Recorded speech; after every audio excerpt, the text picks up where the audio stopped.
Hello and welcome to episode 31. It's been an amazing journey. We've done 30 whole episodes and we're moving on to our 31st. I mean, it's been a huge milestone, a huge achievement for us. We're still prepping for uni, just about to get there. Just the final quarter of the race, I Yeah. guess. But how are you doing, Ali? You Yeah, alright? I'm good, man. As you said, at the time of recording, we're just about to go into uni next week, and we just did episode 30 with, Anthony Chung of Amplify Me, which is an amazing episode. And today, though, we've got an amazing guest and someone that I'm super, super excited to welcome onto the podcast. So, without further ado, we're joined by Rich McDonald. So, Rich was a Commonwealth Games athlete and a hedge fund manager. That's enough of the intro to justify him being on the podcast today. But he went on to become a director at Credit Suisse, in charge of their emerging markets equities division. He's had over 20 years of experience in the finance industry, and due to great success on his TikTok finance page, he has just become the new presenter of Trade Live with IG.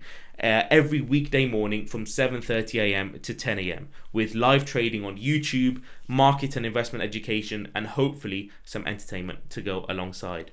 It's a super, super modest intro, but I'm sure we'll get into all of your career achievements, Rich, in today's episode of Dove Money. So, without further ado, I'd love to welcome Rich onto the pod. Rich, how are you?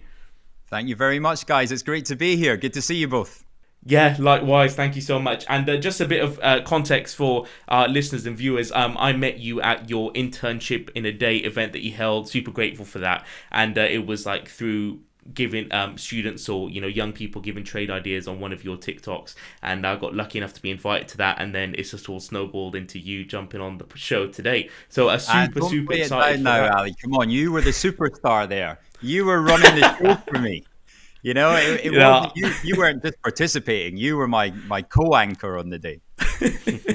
I wish. But what we'll get into today for our viewers and listeners, as regards to what we'll be talking about, is we'll start with Rich's educational background, just a little bit on his time growing up, and then jumping straight into his interests and start into finance as well. And then into the main bulk of the episode, his breakdown of his very own career journey. And then obviously it would be stupid not to ask him some questions on markets, as well as some tips for students right at the tail end of the episode. So Manan, I'll kick off with the first question if that's all good. All good. So Rich, a super broad question to kick things off. What was it like growing up, and what's your education journey been like?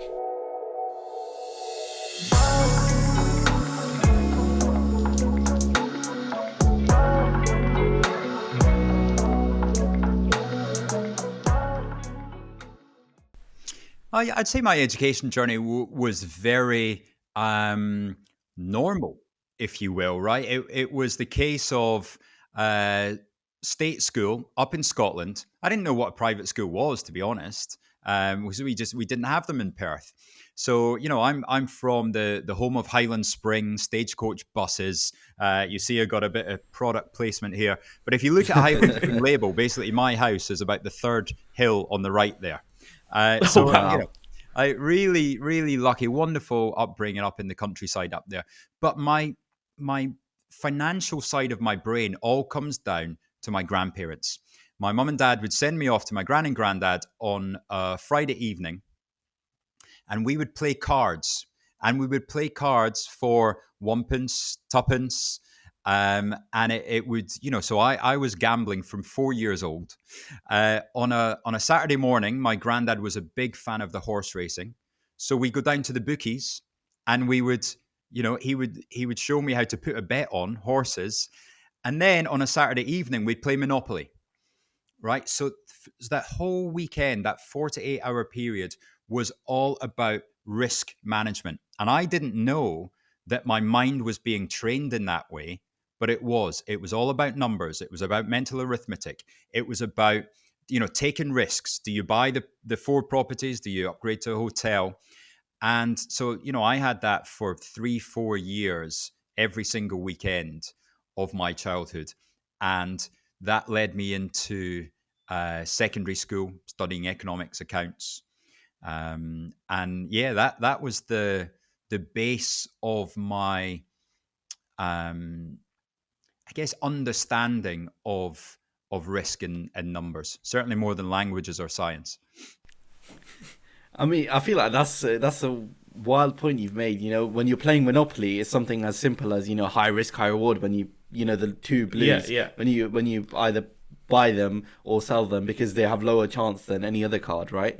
I mean, it's an interesting take that, you know, you're being taught from young to Yeah. manage, you know, risk Yeah, and, yeah. you know, work with numbers and be quite arithmetic. I've just never thought of that. You know, when you actually deep it and analyze it, it's actually an interesting point.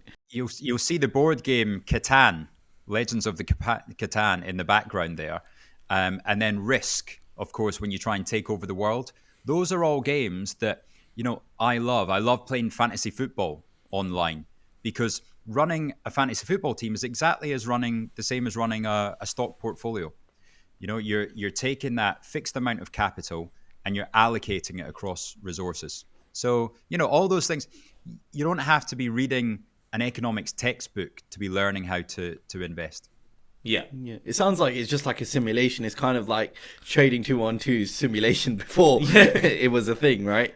Um, Throughout your career, did you ever think of internships or work experience? Was it an option you even explored, or and if so, what was it like for you? Oh, absolutely. That was everything. And I would have done anything to get that work experience as well, which is, what I really want to get through to you guys is look, don't just apply to the banks, right? That's not good enough. There's 6,000 other people applying to the banks at the same time, right?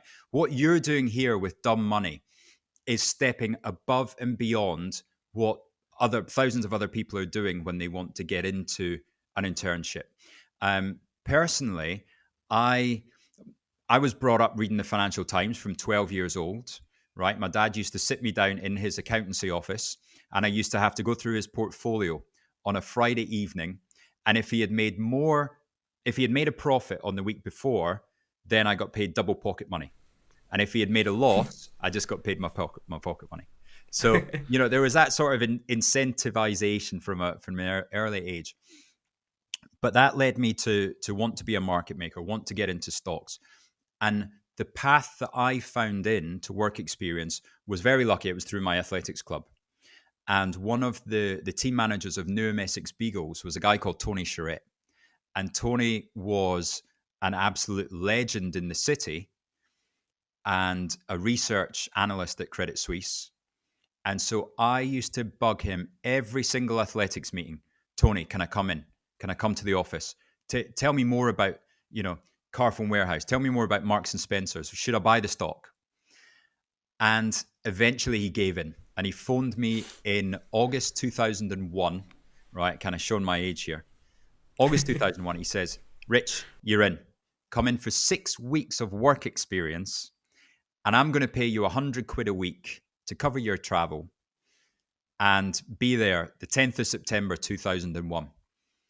So my first day in Canary Wharf working for Credit Suisse was the day before 9/11. And that was my second day. So you can imagine what a second day that was and how, the emotional roller coaster of what was going on. Starting a new job and then seeing what happened in New York. Yeah, yeah, wow. We got into kind of your finance, how that start in finance. We got into that earlier than I thought, but I'm so glad we did. And I remember you mentioning that as well, when I met you, and just what a wild experience. I mean, could you imagine something of that sort of gravitas happening to one of us on like a spring week or some internship? I think it would completely change our mindset on what we're thinking about. Obviously, at the time you're thinking about let's further my experience in the finance industry, but it must have completely thrown you off, Rich. So yeah, Rich, that was amazing to hear, and it's my favorite part of the episode when we jump into kind of how your interest in finance started. But I wanted to ask, when you were first thinking of finance and when you were kind of pursuing that work experience, was there anything that was specifically making you a little bit hesitant about going into the industry, such as hours, work-life balance, or just the overall state of the industry? No, not at all. Not one little thing. I went into my career as counselor at high school and I said, I want to be a market maker. And the lady said, sorry, what's that?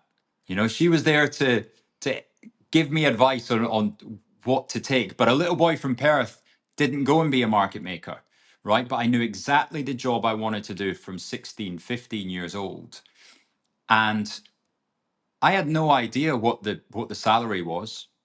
I didn't know that until I opened my first contract, and I was very pleasantly surprised, because that was 3 times what my sister made, and my sister's 10 years older than me. So it wasn't about the money. It wasn't about I definitely didn't know what hours. I didn't care. I wanted that job, and I was going to do anything to get it. I mean, fair enough. I mean, it's quite interesting, Some kids, they just have no idea of where they want. I know me and Ali were similar. We had no idea at that age, but then kind of as we went along, we kind of like finances for us, finances for us. But I know it's really good if you've got your heart set out on something, then it's easier because if you know where you want to go, it's easier to get to there. Because if you don't know where you want to go, you just got all these options, and you're quite open to many things. True. And I would say don't worry about starting off on one journey, because you can jump. I've seen people jump from being an accountant into a research analyst. I've seen people jump from the army, coming back from Afghanistan and coming and joining us on the trading floor. So, Wow. Don't stress too much about the path you're going to take, because there is always options years later. And I've also seen Absolutely. bankers become yoga teachers, So Okay. it Vice happens versa. both ways. That's a new one, I must say. So how has your view of the industry as a whole changed after going through the finance industry as a professional? Is there anything that you now know about the sector that you wish you knew beforehand? Not relative to my job, I would say, but you've got to want it for the right reasons.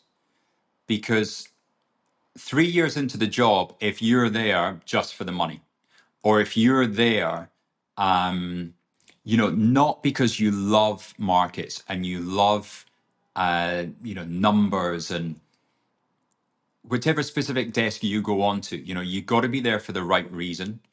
And I've seen too many people be there for the wrong reason, and it just eats away at them every single day, and they don't last long. And unfortunately, it makes the desk toxic as well, because you're bringing everybody down.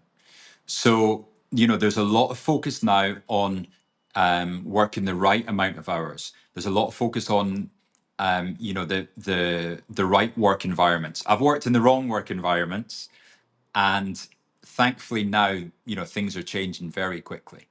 But the job's fantastic. I mean, that trading floor is like nowhere else that I've been. Amazing. I don't think I've met anyone in as a trader that's so passionate about the actual role as much as you, Rich. I mean, I've had the privilege of speaking to a few traders, but no one that has the passion for just the actual responsibilities of the role. And why do you think that is? Do you think it's an inherent aspect of your personality, or do you think you just love, actually trading?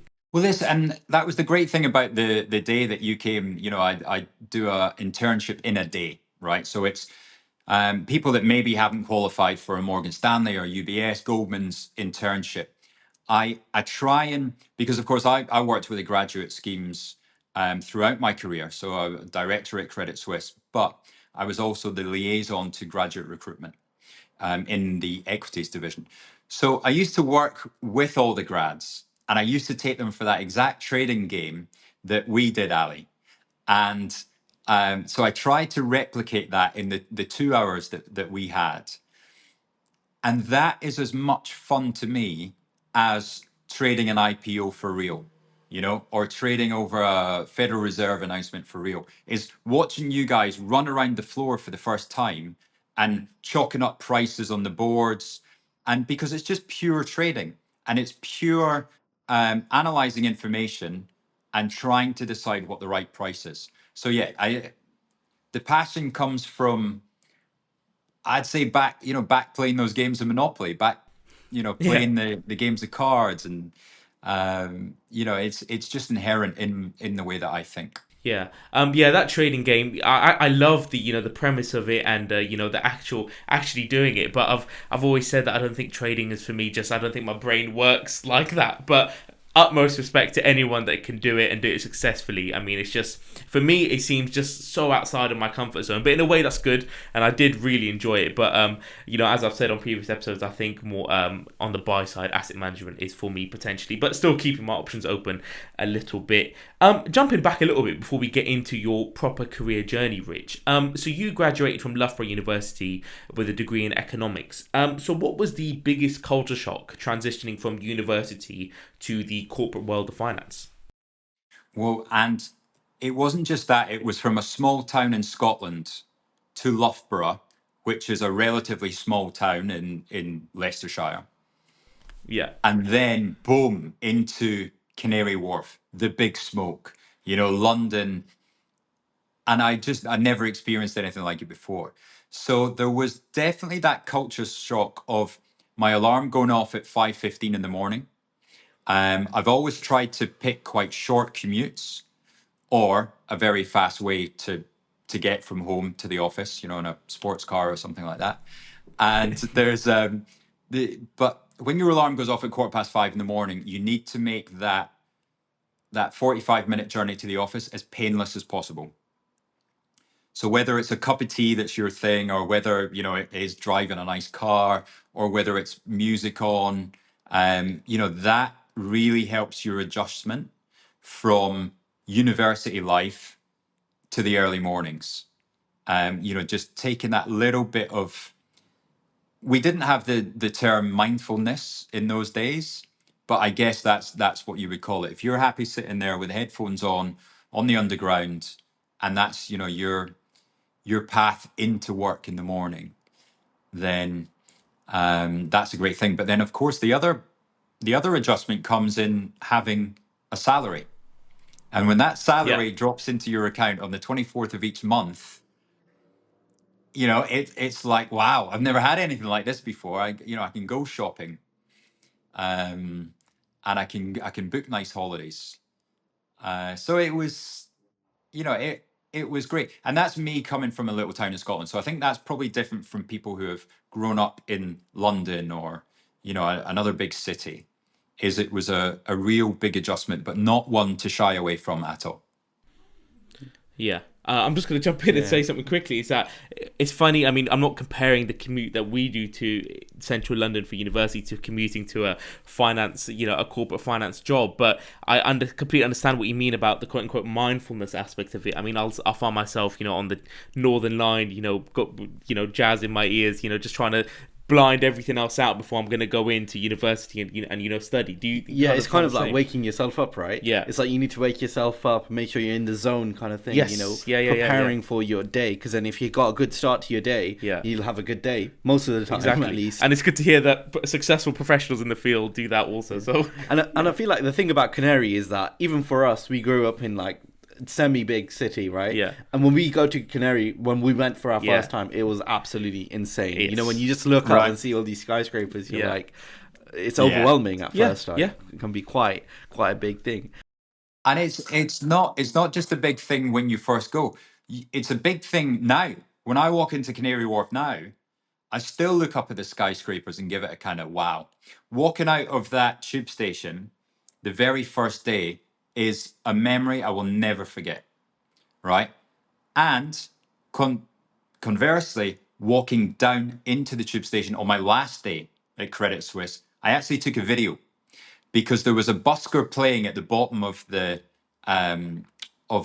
escalator, and I can still remember the song. It was one of Elton John's songs, and I've got the video somewhere on my phone. But it was such an emotional moment to remember the feeling that coming up the escalator in 2004 to start the grad scheme, and in 2016 leaving by my choice as a director, was just everything. Yeah.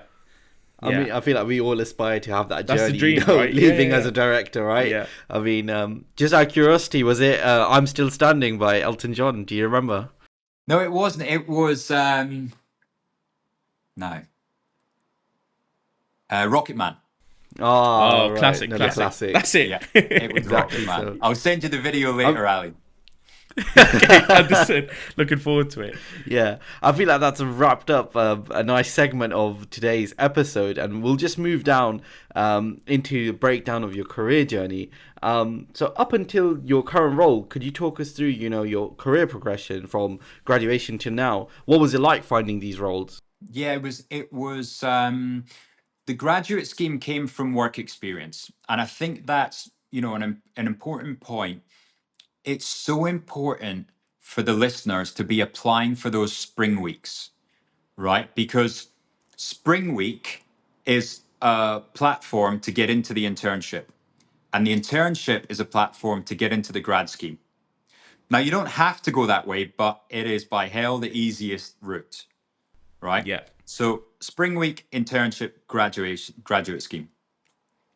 So, I got into the graduate scheme that started 2004, trading on the consumer desk in equities.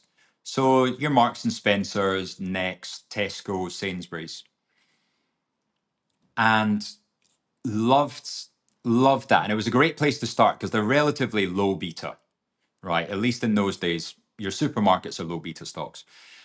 However, then in January 2006, we had somebody leave. So I was moved across to the mining and steel and autos desk.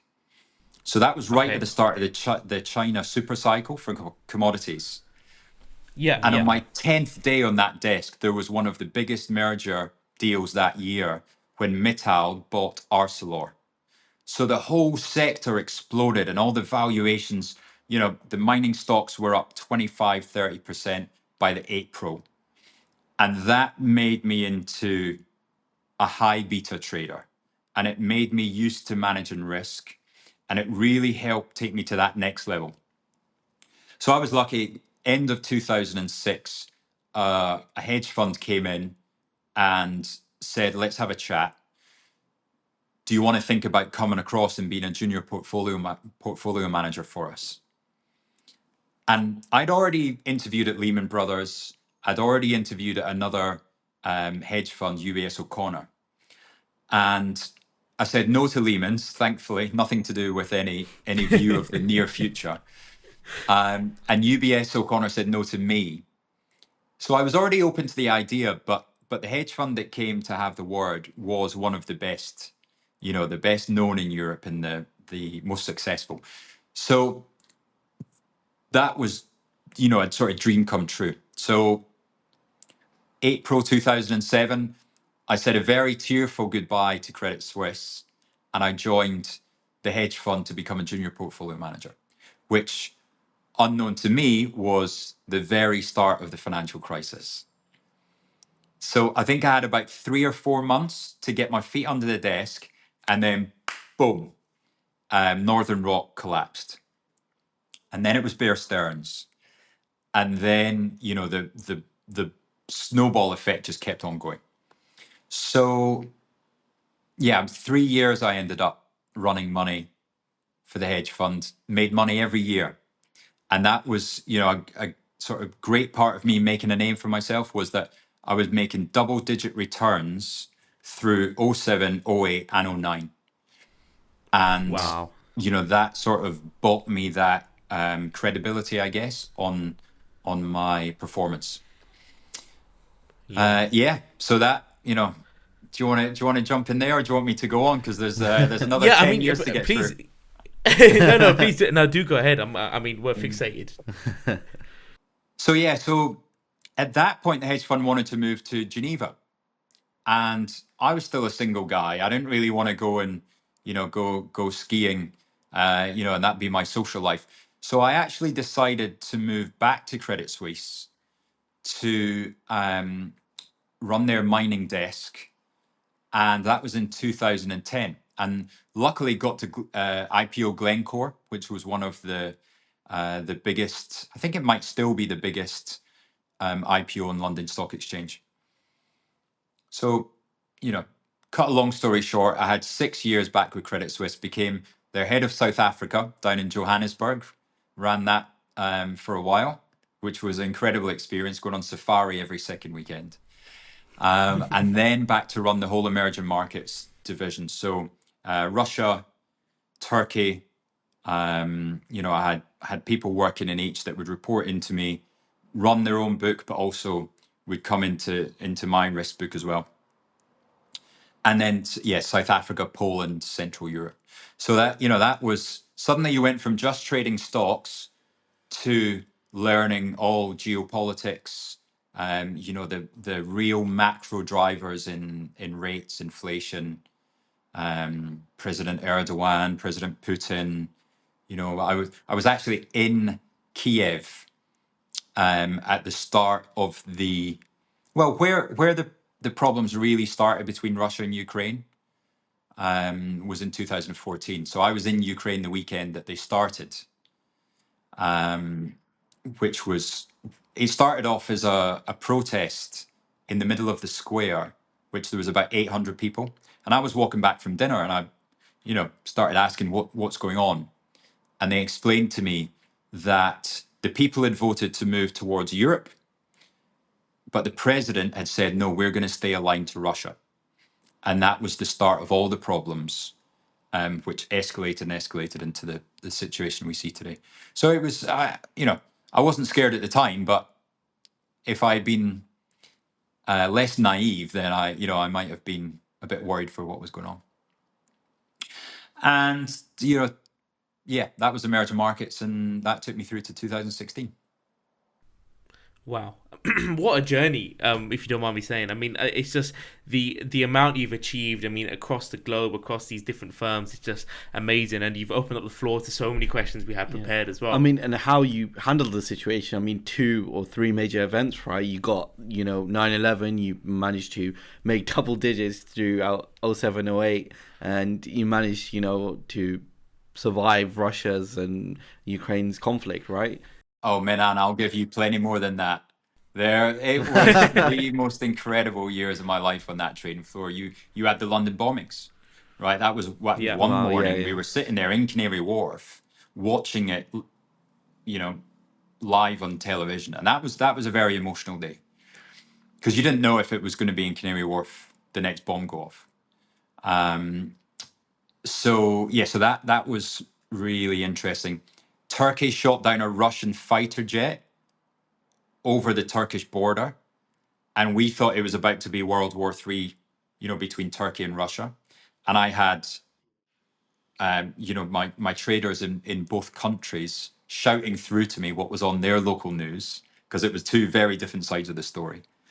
And then numerous mergers and acquisitions and profit warnings, all these events that you're just, the adrenaline at the time was bigger than anything. It was bigger than running at the Commonwealth Games. The adrenaline that was going on during those stock market events. Yeah, and I think that makes or breaks you as a trader. I mean, correct me if I'm wrong. I think the fact that you mentioned credibility, right?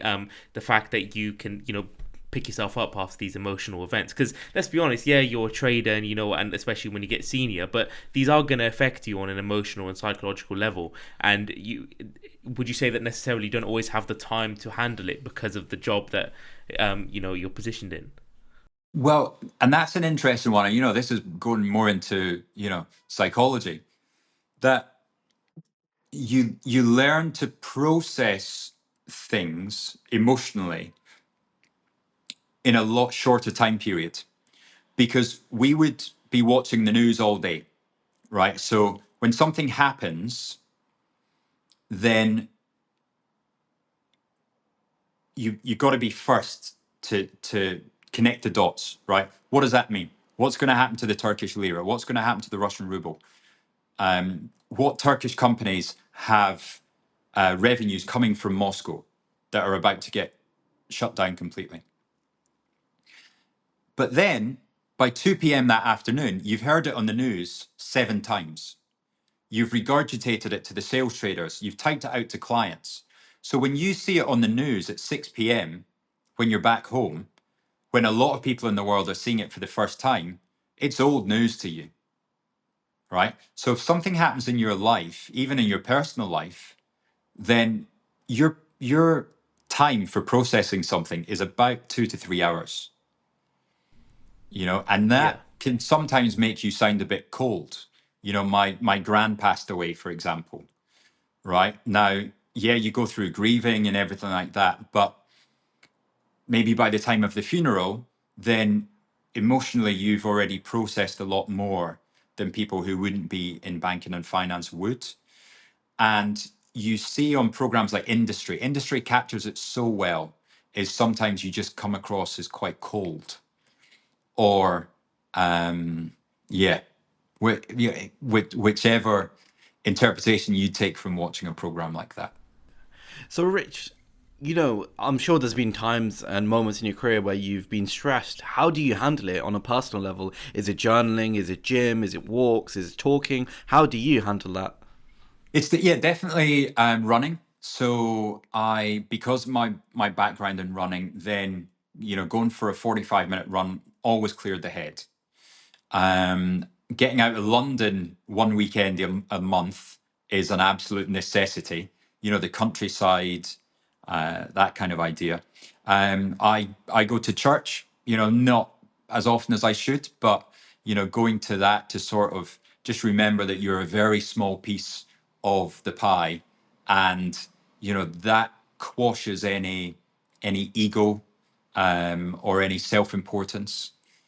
And yeah, just to remember to be appreciative of everything, of the job, of the opportunity, of the people that I was working with, and and the salary, all that stuff. Remembering to stay grounded, because there's a lot of people, and you see them, certain people in the press at the moment that think they're the greatest trader of all time. That's something that, because it's just not that important. All we're doing is moving money around, right? It's not saving people's lives, and it's not definitely nurses. I've got so much time for, but also teaching, and that's why now I've gone into the teaching side of things, because all right, I might not be able to teach English or maths or science, but I can teach people about the stock market, and I can teach people about trading. So I'd much rather do that, and I'd much rather help you guys to get into careers in finance rather than now actually be in finance. So, Rich, I just wanted to ask, kind of an extension to my question. Would you kind of consider yourself lucky, or do you feel like it's all your own work and, you've put in the work, so therefore you aren't lucky? Just wanted to hear your opinions and your stance on that. Oh, incredibly lucky. Absolutely. Like, I couldn't be more grateful for the opportunities that I've had. And so lucky in my career, yes. Even more so lucky in my trading, right? Because there's times that I've escaped. I had a trade that cleared with Lehman Brothers 48 hours before they collapsed. And if that hadn't cleared, I would have been sacked, because it was $10 million. And we wouldn't have got that $10 million back for about 3.5 years. Wow. Flipping out. So, Wow. there's been a lot of times that I've been extremely lucky, both in career and trading. And yeah, just the opportunities that have come up as well on the social side, as well as the professional side as well. Met an Yeah. incredible amount of of great people, whether it be partying with Prince Harry, or trading with Samuel L. Jackson, trading with Abby Clancy. All those Wow. opportunities just purely came Yeah. up from Wow. my career.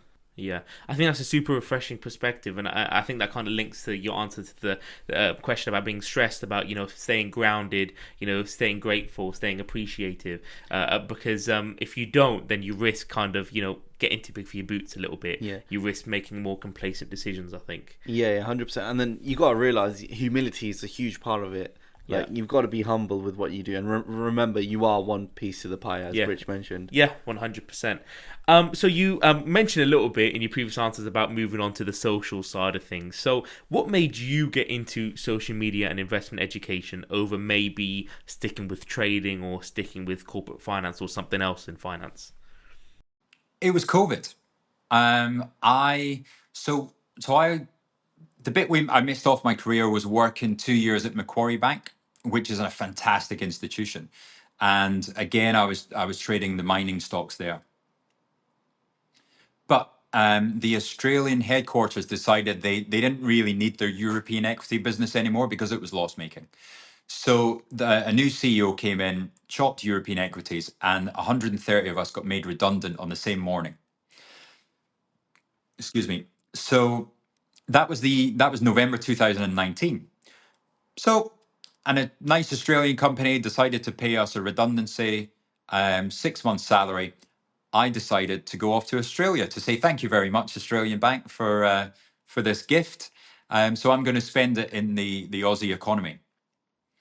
What I didn't know was that this virus was about to hit planet Earth, and I got stuck in, well, first of all in Sydney, but then Jacinda Ardern of New Zealand came on news one night and she said, right, I'm closing my borders tomorrow night at midnight. And I thought, wow, well, New Zealand, we had actually done a research piece during the financial crisis. Where were the three safest places in the world? And it was Switzerland, Canada, and New Zealand. So those research piece back in 2008 came into my head in March the 14th, 2020. And I said, I'm getting on that plane to New Zealand because if she's closing her borders, she knows something. So that's where I want to be. So I went for 2 weeks initially and I stayed for 2 years. So while I was there for 2 years, I had to get a job. And there was so many people started trading and so many incoming questions. What should I do about investing? Rich, you've been doing this for a while. How do you think about things? I decided to start the social media, and it just grew and grew from there because there was just so much interest. Got back to the UK eventually, and in 2023 I started this this TikTok journey, and couldn't believe how many people were actually interested in finance and trading on TikTok. It was incredible. So from there, now, as you mentioned at the start of the program, I've just become the new co-presenter for Trade with IG, which is every morning, Monday to Friday, 7:30 till 10 a.m. And I literally get to sit there from 8 a.m. and trade the UK markets in front of everybody on camera. And I try and say, okay, I'm buying Rio Tinto here because iron ore's bounced. I'm buying Vodafone. I'm shorting some GBP, cable USD. I'm short copper. I'm buying an option because they've this great Tasty Trade platform as well. So Tasty Trade is the guys at the Chicago Board of Trade that have built this options platform that America has just gone crazy about. So now Tasty are also trying to offer options to the UK. And all the young guys and girls that are interested in the math side of things, then options is something you should definitely be looking at. And the Tasty Trade platform's incredible. So I just put on my first trade there on Nike, and plenty more to come on the Tasty Trade platform, which you can get by signing up to IG. So you sign up to IG and you go through their platform and you end up on Tasty Trade. Wow. I feel like that kind of resonates with us about, realizing that there is demand for financial, literacy, you could call it.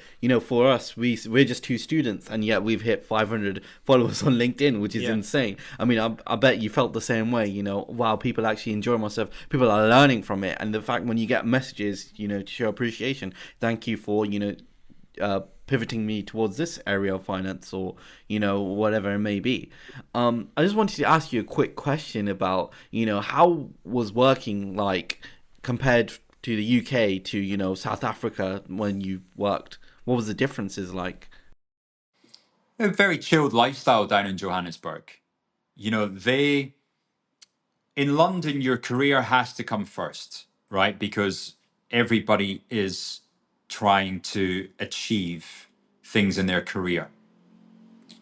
And at certain banks, you got to watch your back a little bit. Now, I was lucky. I didn't work in any of those. Credit Suisse was incredible. Everybody was trying to lift each other up. But there's certain banks in London and America that people are trying to push you down to get up themselves, right? None of that in South Africa. South Africa is about inviting you to their braai, to their barbecue at the weekend. It's taking you out for coffees, Love that. showing you their wonderful country, and making you feel welcome. And it was a wonderful experience. And Australia's the same. Sydney's exactly the same kind of mentality. So you got a, south of the equator, north of the equator divide in attitudes to work, for sure. Wow. Definitely going towards the south then if I have to travel. Yeah. Okay, cool. Good to know. Good to know. I think I'll stay in the north then, and we can get away from each other. But that was an amazing overview of your career journey, Rich, and just the variation of it and what you've achieved. I think it's just stellar, and thank you for coming with us to talk to us about. I that see today. you warming up for the market chat now, don't you? You want to hear where the market's going to go. Well, at the time of recorded, it is the the Fed meeting, the Fed announcement at 7 p.m. our time today, and so given the current economic landscape, you're right, I am gearing up for a markets question. What are your expectations for the Federal Reserve's upcoming interest rate decision? Well, I don't want to dwell too much on that because the everybody's going to know the answer already before the poddy goes out. So what I would like to focus on is earnings growth against the unsustainable debt path, right? And we've got that problem in this country. We've got it across Europe, and we've got it in the US. The US more than anything. Now, my concern is that the earnings growth cannot outgrow, and the momentum can't keep going longer than the debt problem creeps up on us. And everybody's ignoring it just now. It's la la la la. What debt? What $44 trillion? Okay? Because the level of the debt doesn't matter until the level of the interest repayments every year matter. And that's coming soon, right? We're 2 years away from having an interest repayment as the number one expense of the US budget every year, ahead of defense, ahead of Medicare, and ahead of welfare payments. So that's a real concern, is that does government spending take the debt out of control? And if it does, then inflation's coming back, right? Because you're going to get that fiat currency collapse. And that's why I think that gold is going to $3,000. It's why I think I'm not a crypto buff, right? I'm not crazy crypto guy. But Bitcoin, if it's digital gold, then that's going to 100,000. So I'm very constructive on, those fixed assets, those commodities, if you will, that are fixed in supply. And I'm concerned about the sustainability of economic growth with debt where it is. Yeah.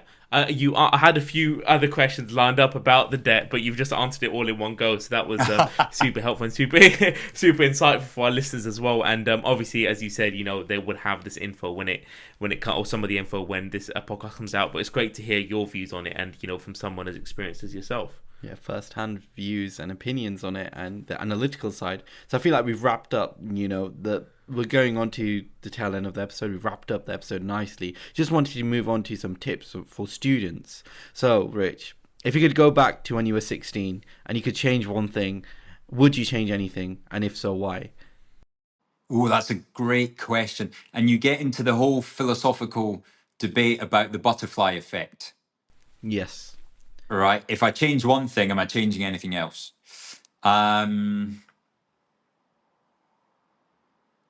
I really struggle to see what I would change. Yeah. We get that a lot. We do get, whenever we get professionals or ex-professionals in the field, we do get that a lot. We ask this question to everyone we get on the podcast just because it's very interesting. They either say they'll change nothing because the stuff that they want to change they can't change, and what's the point in changing anything else? Yeah. Or they say they'll change very small things, or they say that the problems and issues, whatever they've gone, have made them into the person they are exactly today. Yeah. Which is kind of the main reason, I would say. Yeah. 100%. I don't think. I think if you change anything, we wouldn't be talking to the rich we're talking to right now. I think that's the that's the motto Yeah. we'll take from that. And yeah, as you said, we're coming on to the tail end of the episode. So I'll finish off with the last question. So as you know, our audience is mainly for aspiring finance professionals and for students in sixth form and university and even postgraduates as well. So any final tips you'd like to give to our viewers who might be at that stage of deciding what finance division they want to go into, or still thinking about if they want to get into the finance industry at all? Certainly. So my first part of advice reiterates what I said earlier in the episode. Make sure you're going into it for the right reason, and make sure you explore enough what really you can be passionate about in a job. Is it numbers? Is it sales? Is it client facing? Or is it computer facing? Of course, the world's going to be a very different place in 5 years because artificial intelligence is coming to take over. And, you guys know way more than I do about all that. And you have to care about it more than I do at my Absolutely. stage. Yeah. So that's the first one. Second one, for interviews, be a personality. Do not come in as dry as anything, right, to a face-to-face interview, especially if it's on camera, because you're going to put the person's feet to sleep, right? You have something interesting. One of the most interesting things I heard on the internship in a day was, well, there's two things. One of the women that came to the day had done a work experience in the Ghanaian stock exchange, right? I didn't even know there was a Yeah. stock exchange in Ghana. So I thought it was incredible. So, shout loud about things like that. Another woman on the course had counted up the votes on the night of the general election and was locked in a room for 6 hours and wasn't allowed to leave. Stuff like that. Whether you've done a Duke of Edinburgh award or whether you've climbed Kilimanjaro, whether you've helped charity, whether you're a singer in the choir at your church, just something that makes you stand out from the usual LSE, Oxford, economics, accounts, something that other people can't say. I was lucky I had Commonwealth Games. If I didn't have my athletics, I would never have got the job. Right? Wow. There's Okay. no way that my maths knowledge and my intelligence got me that job. Right? You've got to get your foot in the door, and then you've got to prove yourself with your talent. So it's about finding something you're passionate at, then being clever enough to get in. If you make a mistake at any point in your career, put your hand up and say, shit, I've made a mistake there. I've made an error. For God's sake, don't try and hide anything. Don't lie, right? Because Yes, especially absolutely. grads that lie is like a massive red flag. And if you get found out, you're gone. So be Wow. Okay. honest, have the integrity, don't blag. You try and blag something, we've seen it all before. Yeah. And it's really putting your hands up and saying, I don't know, but I'd really appreciate if you had time to teach me or point me in a direction. And if you don't know something, you just put your hand up. So final thought, it's a wonderful industry. It's changed very quickly. But in essence, the heart of it is so much fun. It's incredible. It's looking at companies and deciding if they've got a good product or service, looking at countries and deciding if they've got a reliable government, looking at commodities and finding out the demand supply metrics of countries all over the world. It's just such a fun industry, and it keeps your brain firing, more than any other industry that I can imagine or have talked to people that are in. It's a lot of fun. Do everything you can to get that job, and once you get there, give yourself a pat on the back as well. Yeah, 100%. And what a way to wrap up the episode. I mean, that was some great final thoughts from you, Rich. And for our viewers and listeners, fellow students or aspiring professionals, you're not going to hear better advice from anyone else more experienced on this podcast. So please do take that to heart and probably take some notes like we will be when we watch this episode absolutely, back. I know that. So yeah, that was the end of episode 31 somehow. And it was a great chat with you, I'm Rich. going to Thank jump you so right much back for in joining before us. you guys go. I'm not letting Oh, you amazing. get Yeah, away yeah. without saying thank you to you both, right? Because this kind of opportunity for me to pass on my knowledge and for the listeners to hear 31 episodes of different points of view and different guidance, you're helping everybody and you're also helping yourself at the same time. So well done to you both for coming up with the idea and for following it through. And my girlfriend gives you a big shout out to the name of the podcast, which is her favorite. Oh, great. Thank you Oh, so much for that. yeah, We thank you for the really kind words. appreciate Appreciate it. And it shows, we always say that the impact we have on people, and is, second to none next to the impact they have on us, right? Our motto is always we learn with the listener. So if we're learning on the podcast, then the listeners and viewers are as well. So thanks for that, Rich. Really does mean a lot coming from you as well. So, Thank you, guys. yeah, we're looking on to episode 32 next week. We're joined by the CEO of Apprentigo, Carlo Weaver, one of the biggest up-and-coming apprenticeship businesses in the UK, with an emphasis on finance as well. And he's going to be talking to us about his start in NatWest market and then all the way to starting Apprentigo. So a really must watch for episode 32 landing next week. But yeah, as always, if you are watching us on YouTube and that subscribe button is still red, be sure to hit that with the notification bell on so you don't miss any of our future videos or shorts. If you're listening to us on our audio platform, give us a rating, drop a comment, and follow us so you don't miss anything from us, and give us some constructive feedback or tell us what more you'd like to hear on the show. And our socials are in all the bios of all of our platforms, so be sure to hit us up on there, give us some engagement, show us some love with all of the event posts that we do when we go to any corporate offices. But yeah, that was the end of episode 31. Thank you so much for watching and listening, and as always, please do stay tuned. Thank you.